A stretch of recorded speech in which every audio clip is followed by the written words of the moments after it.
ओम नमः शिवाय। आप सभी भक्तों को माघ मास की पूर्णिमा की ढेरों शुभकामनाएं। प्रिय भक्तों, माघ मास की अंतिम तिथि होती है पूर्णिमा, जो कि सबसे महत्वपूर्ण होती है।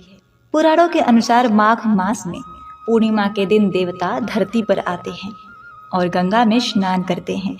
इस शुभ संयोग में दान, पुण्य और मंत्र द्वारा उन्हें प्रसन्न किया जाता है।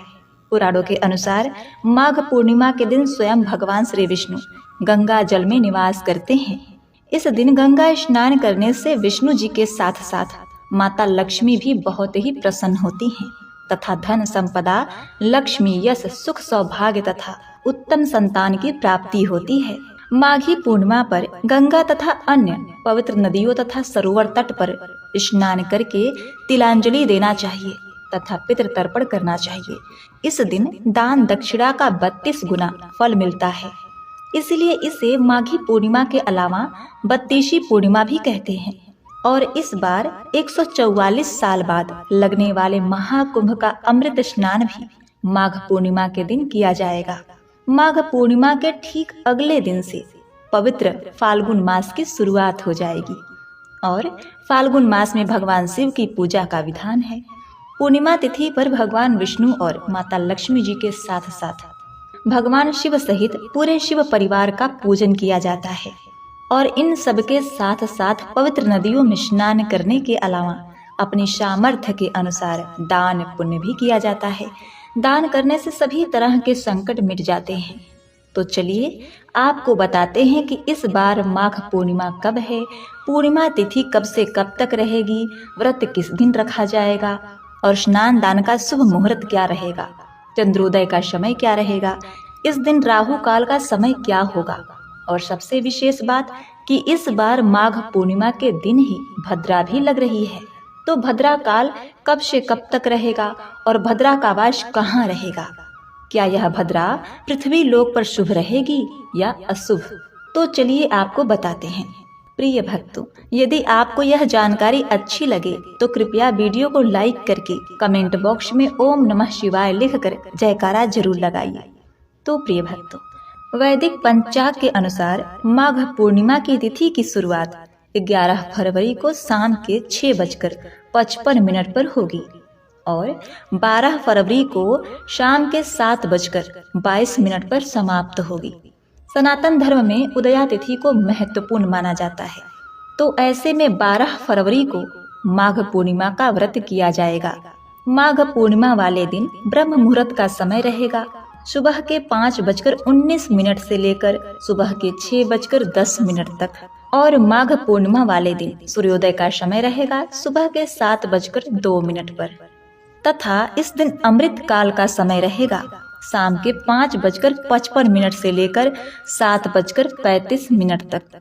यदि आप किसी पवित्र नदी में स्नान नहीं कर पा रहे हैं तो कोई बात नहीं, आप घर पर ही नहाने वाले पानी में गंगा जल, काला तिल मिलाकर उससे स्नान कर लीजिए और माता गंगा का ध्यान अवश्य धरिए, तो आपको नदी में स्नान करने जैसा ही पुण्य फल प्राप्त होगा। तो आप घर बैठे ही इसका लाभ ले सकते हैं। इसके साथ इस दिन विजय मुहूर्त का समय रहेगा दोपहर के 2:27 से लेकर 3:11 तक।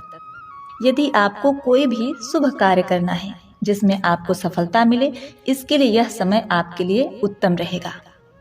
और इस दिन सूर्यास्त होगा शाम के 6:09 पर। इसके अलावा गोधूली मुहूर्त में दीप दान करना चाहिए, पूजा करना चाहिए, गौशाला में दीप दान करना चाहिए। तो माघ पूर्णिमा वाले दिन गोधूली बेला का मुहूर्त रहने वाला है शाम के 6:07 से लेकर 6:32 तक। जो लोग पूर्णिमा का व्रत रखते हैं उनके लिए चंद्रोदय का समय बड़ा ही महत्वपूर्ण होता है। तो इस दिन चंद्रोदय का समय रहेगा शाम के 5:59 पर। लेकिन ध्यान रखिएगा कि इस बार पूर्णिमा तिथि पर कुछ देर के लिए भद्रा भी है और भद्रा प्रारंभ होगी 11 फरवरी मंगलवार को शाम के 6:05 से और रहने वाली है सुबह यानी कि 12 फरवरी बुधवार को सुबह के 7:05 तक, क्योंकि भद्रा का वास मृत्यु लोक में यानी धरती लोक पर रहेगा। और अगर भद्रा का वास धरती लोक पर होता है तो वह धरती के लोगों के लिए, प्राणियों के लिए अशुभ फल देने वाली होती है। और इस समय भद्रा के समय में कोई भी शुभ कार्य नहीं करना चाहिए, भद्रा का त्याग करना चाहिए। और इस दिन माघ पूर्णिमा वाले दिन राहु काल का समय होगा दोपहर के 12 बजे से लेकर दोपहर के 1:30 तक। तो राहु काल को भी अशुभ मुहूर्तों में गिना जाता है। अब आप यह सोच रहे होंगे कि जब भद्रा 12 फरवरी बुधवार को सुबह के समय ही लगेगी और उस समय ब्रह्म मुहूर्त में क्या स्नान किया जा सकता है या सुबह की जो पूजा है वह शुभ मुहूर्त में की जा सकती है। तो देखिए, बहुत से लोग ऐसे भी हैं जो भद्रा को नहीं मानते, जो ज्योतिष शास्त्रों में विश्वास नहीं करते, तो वह इस समय में सुबह की पूजा, स्नान, ध्यान, जप कर सकते हैं। लेकिन जो लोग ज्योतिष शास्त्र में विश्वास करते हैं, वे पंचांग में विश्वास करते हैं, मुहूर्तों में विश्वास करते हैं, उन्हें भद्रा का समय त्याग करके बाकी जो शुभ मुहूर्त प्राप्त होता है उसी में पूजा पाठ, स्नान करना चाहिए। प्रिय भक्तों, माघी पूर्णिमा पर तिल के दान का विशेष विधान है। हो सके तो आपको सवाया तिल का दान करना चाहिए। सवाया अर्थात 1.25 ग्राम, 1.25 किलो, 1.25 पाव, इस तरह से सवा लगा के आपको तिल का दान करना चाहिए। काले तिल का दान यह माघी अमावस्या के दिन बहुत ही महत्वपूर्ण है। माघ के महीने में तिल की बड़ी अद्भुत महिमा है।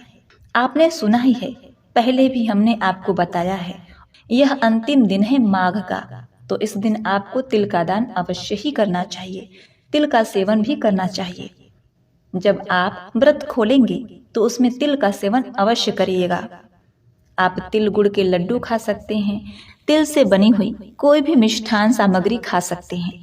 आपके पास यदि तिल के लड्डू हो तो भगवान को भी आप तिल के लड्डू का भोग इस दिन लगा सकते हैं, बहुत उत्तम माना जाता है। तो प्रिय भक्तगणों, अब आइए जान लेते हैं कि माघी पूर्णिमा की महिमा क्या है। उसको जानने के लिए आप यह कथा का श्रवण करें। प्रिय भक्तगणों, माघी पूर्णिमा के कथा के अनुसार कार्तिका नगर में धनेश्वर नाम के ब्राह्मण अपना जीवन भिक्षा मांगकर अपना जीवन निर्वाह करते थे। उनकी कोई संतान नहीं थी। एक दिन उनकी पत्नी नगर में भिक्षा मांगने गई, परंतु सभी ने उन्हें बाँझ कहकर भिक्षा देने से इनकार कर दिया। तो प्रिय भक्तों, फिर किसी ने ब्राह्मण दंपत्ति को 16 दिन तक माँ काली की पूजा करने को कहा। तब उन्होंने विधि पूर्वक पूजा करके आराधना की और तब उनकी आराधना से प्रसन्न होकर माँ काली ने दोनों को संतान प्राप्ति का वरदान दिया और कहा कि तुम अपने सामर्थ्य के अनुसार प्रत्येक पूर्णिमा को दीप जलाओ।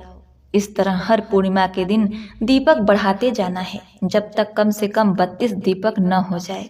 इसके बाद ब्राह्मण ने अपनी पत्नी को पूजा के लिए पेड़ से आम का कच्चा फल तोड़कर दिया और उसकी पत्नी ने पूजा की और फल स्वरूप वह गर्भवती हो गई, जिसके कोख से एक पुत्र ने जन्म लिया, उसका नाम देवीदास रखा गया।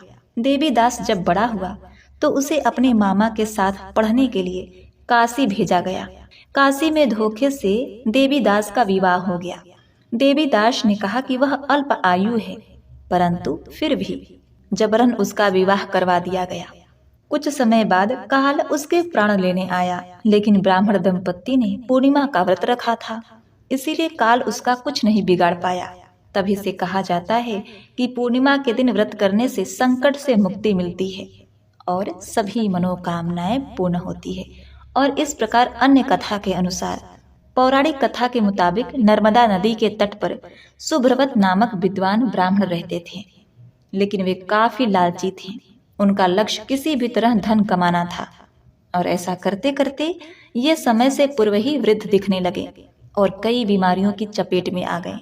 इस बीच उन्हें अंतर्ज्ञान हुआ कि उन्होंने पूरा जीवन तो धन कमाने में बिता दिया, अब जीवन का उद्धार कैसे होगा। इसी क्रम में उन्हें माघ मास में स्नान का महत्व बताने वाला एक श्लोक याद आया। उसके बाद स्नान का संकल्प लेके ब्राह्मण नर्मदा नदी में स्नान करने लगे। करीब 9 दिनों तक स्नान करने के बाद उनकी तबीयत ज्यादा खराब हो गई और मृत्यु का समय आ गया। वे सोच रहे थे कि जीवन में कोई सत्कर्म न करने के कारण उन्हें नरक का दुख भोगना होगा, लेकिन वास्तव में मात्र 9 दिनों तक माघ मास में स्नान करने के कारण उन्हें मोक्ष की प्राप्ति हुई। तो इस प्रकार माघ पूर्णिमा की बड़ी अद्भुत महिमा है। आप यदि अपने जीवन में सुख समृद्धि और सफलता पाना चाहते हैं, अपने दुखों से छुटकारा पाने चाहते हैं, तो माघ पूर्णिमा के दिन हो सके तो व्रत जरूर करिए। यदि व्रत नहीं कर पा रहे हैं किसी कारणवश, तो आप दान पुण्य हवन पवित्र नदियों में स्नान अवश्य कीजिएगा। कहा जाता है कि दान पुण्य भजन कीर्तन और स्नान से तन मन की शुद्धि हो जाती है और जीते जी व्यक्ति को सुख की प्राप्ति होती है और व्यक्ति को मोक्ष मिलता है। अधिक से अधिक दान पुण्य सत्कर्म कीजिएगा। तो प्रिय भक्तों, मैं कामना करती हूँ कि भगवान भोलेनाथ आपकी सभी इच्छाएं पूर्ण करें और भगवान विष्णु की कृपा से आपको सुख समृद्धि वैभव की प्राप्ति हो।